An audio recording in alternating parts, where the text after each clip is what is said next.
BJP के बड़े बड़े नेताओं से आपने सुना होगा कि कैसे वो देश के अलग अलग इलाकों में बनी मस्जिद को विवादी घोषित करने में जुटे हुए हैं और इसका ऐलान वो खुलेआम करते हैं। लेकिन जब संविधान के दायरे में रहकर कोई नेता कुछ बोलता है तो उसे किसी भी कीमत पर हिंदू विरोधी घोषित करने में लग जाते हैं, जिससे सत्ता की चाशनी चखी जा सके। लेकिन बीजेपी की इस सब बात को अब जनता समझ चुकी है, जिसका एक एक हिसाब आने वाले 2024 के लोकसभा चुनाव में वो लेने के लिए तैयार भी है। लेकिन जो पहले बो रखा है वो फसल अब कट रही है, जिसके बाद पड़ रही लताड़ ऐसी है कि मामला ज्ञान वापी मस्जिद को लेकर जुड़ा हुआ है, जिसमें अखिलेश यादव के खिलाफ मामला कोर्ट में दर्ज किया गया था। बता दें, इस बार कोर्ट ने मामले को रद्द कर दिया है और साथ ही इस तरह की याचिका दायर करने वालों के खिलाफ भी जबरदस्त फटकार लगाई है। बता दें, पिछले साल जून की गर्मी में यूपी की सियासत का तापमान अपने चरम पर पहुंच गया था, क्योंकि वाराणसी की ज्ञानवापी मस्जिद को लेकर जो विवाद खड़ा करने की कोशिश की जा रही थी, उसको लेकर कोर्ट में सुनवाई शुरू हुई थी। सर्वे का आदेश आया था।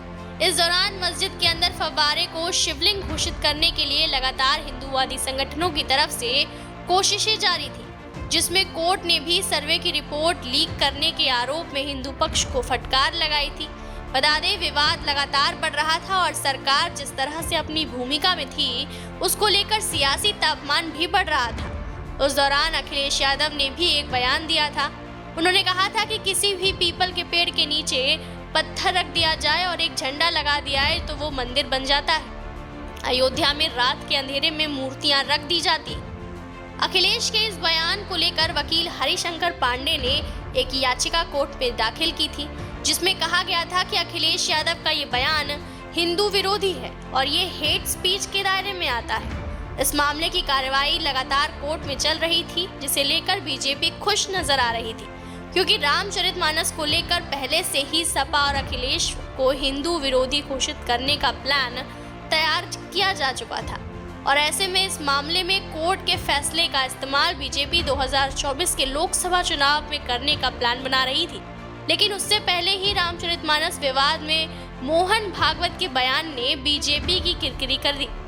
मोहन भागवत ने ब्राह्मणों पर ही टिप्पणी कर दी, लेकिन आखिरी उम्मीद बीजेपी को इस मामले से जिंदा थी। फैसला आते ही अखिलेश को हिंदू विरोधी घोषित किया जाएगा, लेकिन कोर्ट के फैसले ने बीजेपी को करारा झटका दे दिया है। बता दें, कोर्ट ने इस याचिका को सुनवाई के दौरान खारिज कर दिया, यानी जिस बयान को हेट स्पीच बताते हुए अखिलेश यादव पर मामला दर्ज कराया गया था, उसे कोर्ट ने सुनवाई के योग्य ही नहीं माना।